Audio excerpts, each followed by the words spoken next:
pinupush itong part na to, pero ito sa akin parang kiniklip lang ata ito. Yun, parang pinush ko lang pa kanan, kaya nag-release na yung battery. Yan. Almusal na. Ito na. Papal tayo ng battery.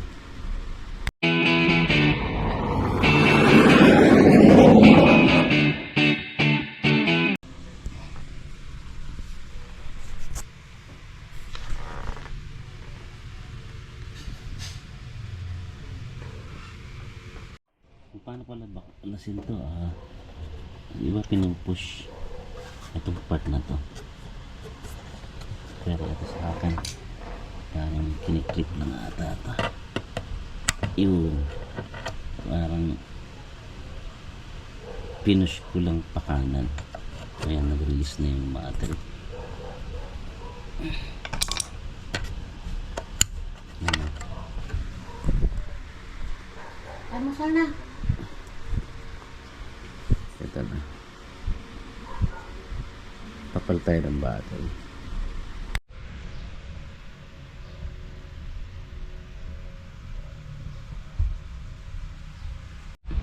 Yun. Problema kasi nung laptop ko, tagal na to kada mag-i-open ko siya para gamitin, lagi siyang dumidirekta sa CMOS o sa BIOS. So nagtanong-tanong ako sa IT namin, ang sabi possible defective na yung battery niya. So, kaya ito tinanggal natin kanina. Ito na yung pinagtanggal natin. Pa isa palengke nito kung meron. Sabi dun sa mga bilihan ng relo, or tingnan na natin mamaya sa mga computer shop, baka meron silang ganito. Ngayon nilinis ko na rin para isang baklasan na lang din. Meron tayong vacuum sa ibang mga tools, brush, vacuum pa, kasi ito tinanggal ko yung pinaka niya, fan niya, pinaka radiator niya. Sobrang kapal ng alikabok kanina, hindi ko na napakita Ginaklas ko na rin dito siya kanina, baklas pati yung fan, para kumbaga overall cleaning tayo, yan, general cleaning tayo nitong natin, PC natin. Naklas ko na rin itong video card, malinis na rin, ma-vacuum na rin natin. Mamaya pag nakabili na ako ng bagong battery, pakita natin kung paano ikabit. Ulitin natin yung paano pagpaklas, paano pagkabit, para sa mga wala pang experience o hindi pa naka-try magpalit ng battery sa mga PC nila. Pagpili natin mamaya, pakita natin.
Ganito.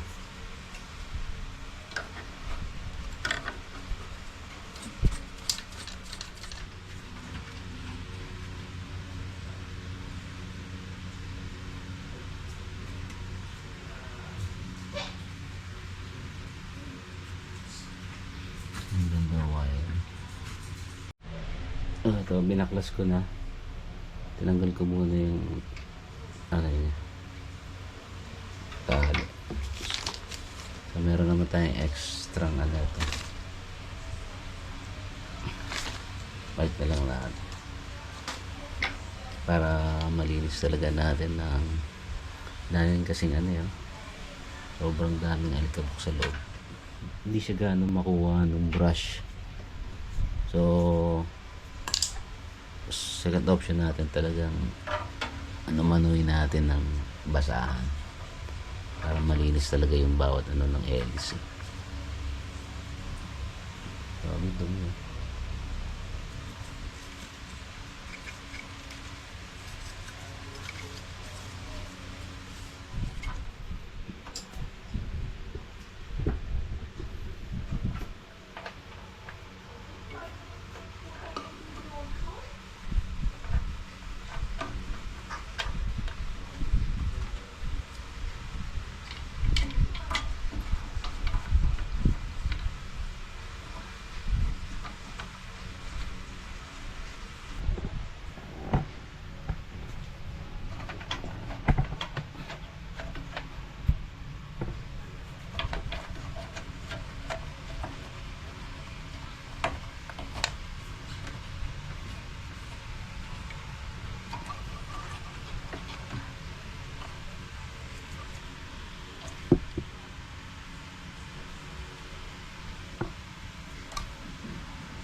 Vacuum din natin.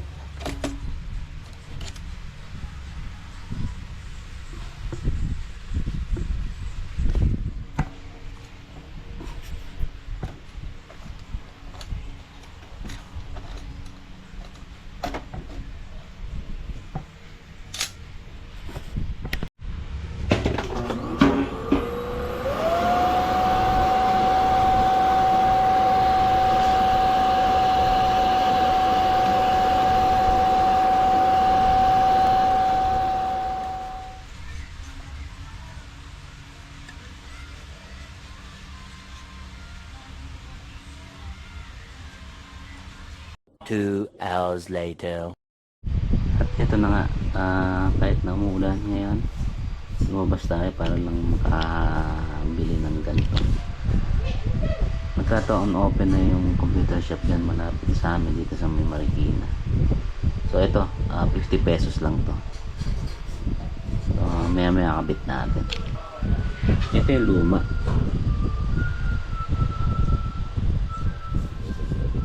Titingnan yung CR pinili dito.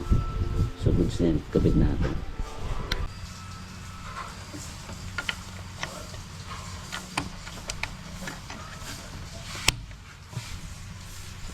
Yan, kabit na natin. Maxell pala yung brand nito. Nabalik ko na yung cover dito. Tapos na next eto. Pero bago natin final touch muna natin, linisin natin yung mga alikabok. Kasi iba hindi nakakuha ng brush lang sa ng vacuum. Kailangan pa katulad yan. Kailangan pa rin talaga. Yes.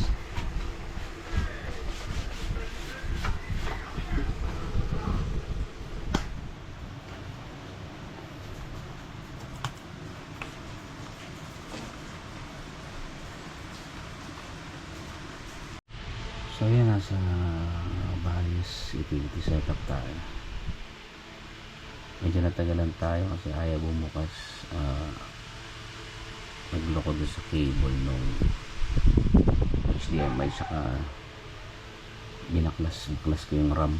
Ayan, medyo okay na. Ilagay ko doon sa RAM. Ayan, sa setup natin, configure natin yung date sa kanyang time. Kung mapapansin, resistant date natin is 2007 pa rin. So, dapat kasi ipalitan yun ng battery. So, kailangan natin i-configure muna ito bago natin magamit. To configure yung date and time, punta lang tayo dito sa currently ang oras 12:03, pero ang time natin is 11:56. So ayos mo na month, ano tayo yan, 05 date, date is 26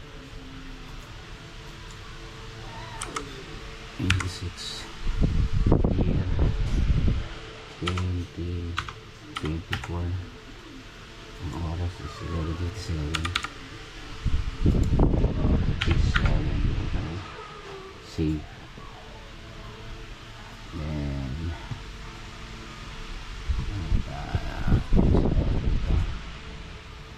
save and kita lapos sa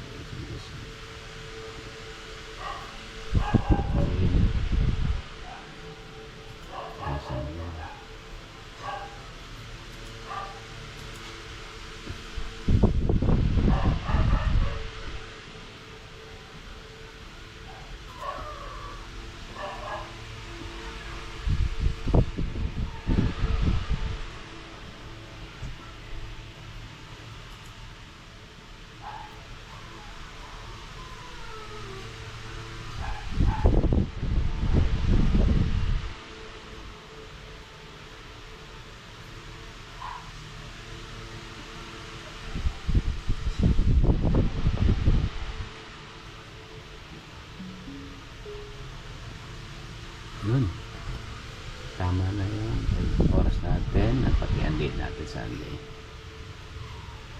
So good to go na tayo. Nag-start ako para ma-check lang natin o ma-verify natin kung tama talaga yung ginawa natin. Baka kasi bumalik ulit sa dati, diba? Double check natin kung tama yung date dito sa time. Ayos, tama yung ginawa natin. O ibig sabihin, ang sira talaga ng PC ko yung battery talaga. Kaya lagi ako mapasok sa BIOS every time na mag-open ako ng PC. So, ayun. Tama na. Hindi na siya nag-start. So, ayun. Okay na to. Sana nakatulong ako ng konti sa mga first time din na magpapalit ng battery o SIMS battery na kanilang mga PC. Thank you.